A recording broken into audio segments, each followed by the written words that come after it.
Okay, gentlemen, so I'm a bit frustrated. I've decided to prove something here. So there's a bunch of professional drifters out there who've built up their race cars and ride each other's asses out on the track. In my opinion, that's all complete hogwash and not even worth your attention. Today's objective is buying some sort of rear-wheel drive shitbox. And you might have noticed that we're pretty close to achieving that goal. Anyway, I've set out to prove that you don't need to spend more than $800 to do some drifting. You can tell by the backdrop that we're in Kupchino, where we'll soon acquire a suitable car.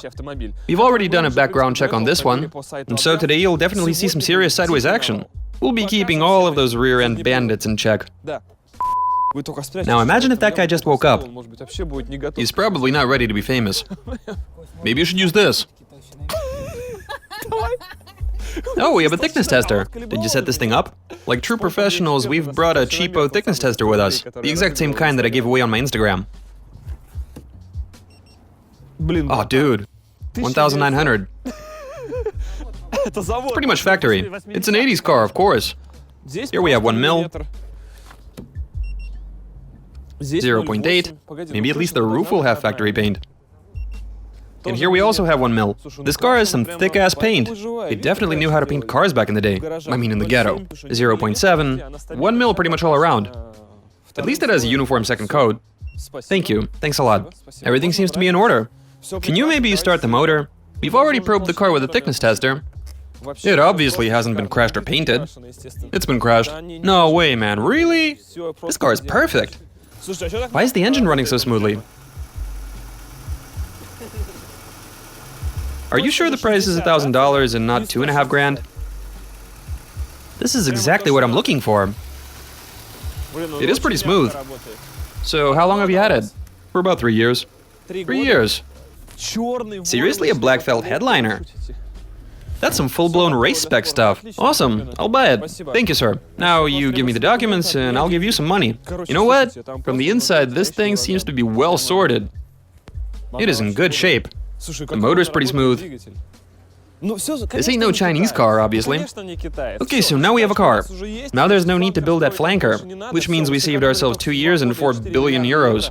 Time for us to do some prep work. Even in stock form, this is pretty much a race car. But it does lack a few mods to guarantee a trip to the impound. Give me a couple of hours, I'll fix that. The gas pedal's stuck.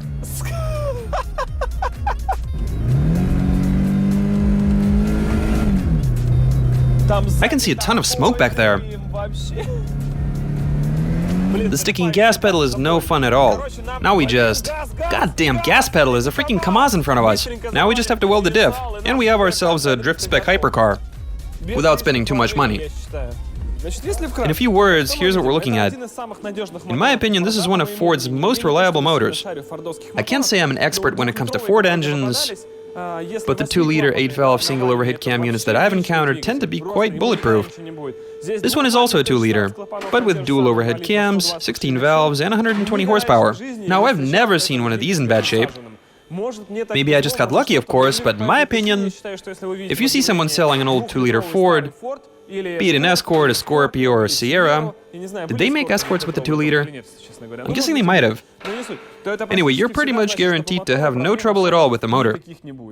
So here's what we have to do. Oh, check this out. I have 4 fog lights down here. True Fast and Furious style. They even have some angel eyes going. Yeah, baby, the heat is on. This obviously isn't a Chinese car. I mean, the power mirrors don't work. We don't have ABS or NAC. So this car doesn't have any luxury features. But it is big and heavy, it has a long wheelbase, and a huge overhang in the back. And for people like us who are just getting started in drifting, this means that you engage second, initiate a drift, and you have about a year to correct the oversteer. And on film, you look like you're drifting. It actually looks okay. At least the rear passengers aren't gonna fall out. Looks like they welded everything up. This is officially the best car we've bought for our cheapo series. It's definitely the best. It does have some massive oil leakage, but that don't bother us. Oh, they've done the rocker panels. They've also patched up the underbody here and there. You can see a lot of putty and a few weld seams. Then again, what else did we expect? The brake line is sagging. So what exactly are we doing here? Just so you know, two-way LSDs and the less aggressive stuff like the helical units and everything else, That's all just a marketing gimmick. It's all basically a bunch of glorified bullshit. We all know damn well that the cool kids don't give a rat's ass about all that. I mean, an electrode-type limited slip is also a limited slip. Now, make no mistake, all we have to do is weld up the diff, and we are in business.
Alright, so all we have to do now is check the oil quality. As for quantity, we do have enough of it in there. This oil is pretty old. And it's shit. Regardless, I'd like to thank Autobox for doing a great job with modifying this car. My race car is now fully prepped. We're well on our way to the podium. Alright, gentlemen. Now, just like any self-respecting drifter, and I don't mean those clowns who race at stadiums, rings, raceways, and whatever. A true drifter doesn't need to prove anything to anybody in any sort of competition. What's the point of me trying to prove that I'm better than you? My mom knows it, and that's more than enough. Now I'll go ahead and engage second gear, and make good use of this ideal road surface. Time for me to dominate the game and prove that professional racing is complete bullshit. Off to the track.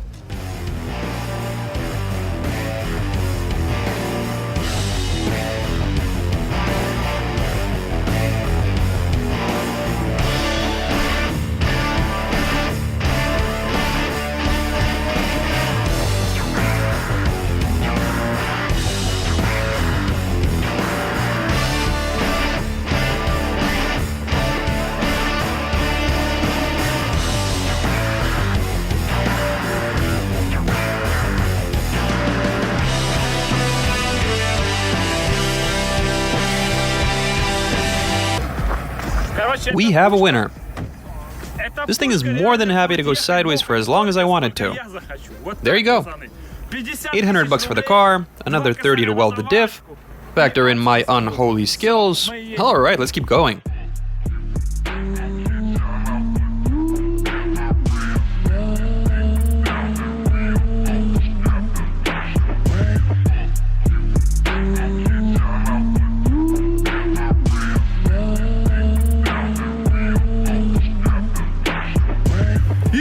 This is the part where all the normal people, instead of going to a quarry where all the queers do their racing, find themselves a closed circuit covered with a thin layer of ice, which was formed just recently. Why even prove to anybody that you're worth something when your mom already knows that? Shouldn't that be enough? I suggest we make our way onto the track, put on a spectacular show, and call it a video. Watch and learn.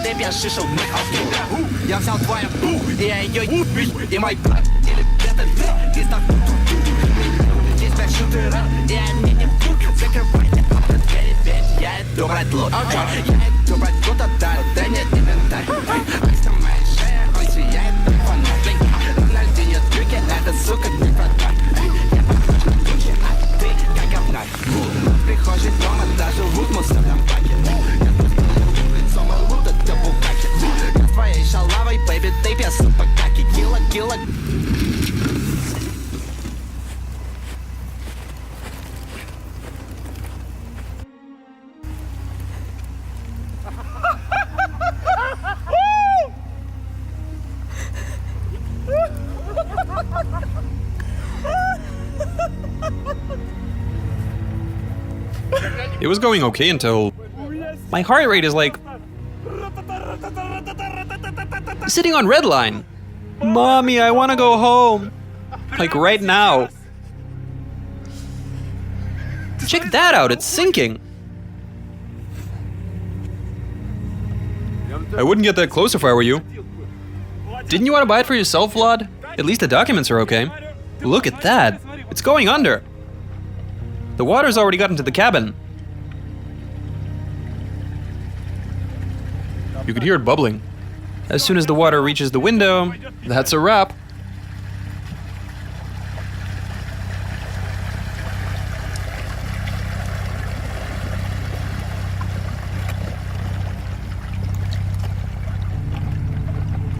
Did you at least switch off the engine? No. I didn't have enough time. To be honest, I wasn't really thinking about the motor. Nah, man, I was like out the window right away. At first I grabbed the door handle, but when I went for the door, it was already stuck. I wasn't able to get it open in time. Now imagine for a second that the window was closed. That would have been just... Then again, I don't know for sure. Check that out, the headlight is still on. I told you the water isn't deep. It went down right up to the roof. Look at that. I got that one right. Down to about 1 millimeter. This used to be a nice Ford. You willing to give me a discount? It's still the best cheapo car we've had on the show. How do we extract it? With help from VND78. I mean, we're not going to leave it there, are we? With this sort of deal, we're looking at not just 20 off-roaders. I'd say more like 220. I reckon those guys will bring over a Gaz 66. They'd basically have to drive up here, hook it up, and drag it out.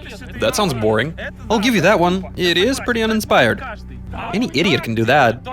This, however, is how the real men roll. Only a true drifter can do something like this and then just calmly walk back to his daily. Doesn't even matter which one we're talking about. The one shining on the right or on the left. It does help to have some friends too.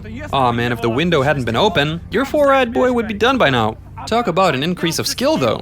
After everything that went down today, I am not going to Orlovsky in the winter. Screw that. I'd only do it if I were to buy another car like this one. But last year I actually went out onto the ice in my Range Rover. I'm not doing that again this year for sure.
Hold up, dude. Can someone get a light in there? There's no water in here. Can I have some light? What about the dipstick? Grab the dipstick, will ya? We've already got it. You can see the water. Yeah, it is all wet. For sale, never been crashed or painted, and it's just been thoroughly washed.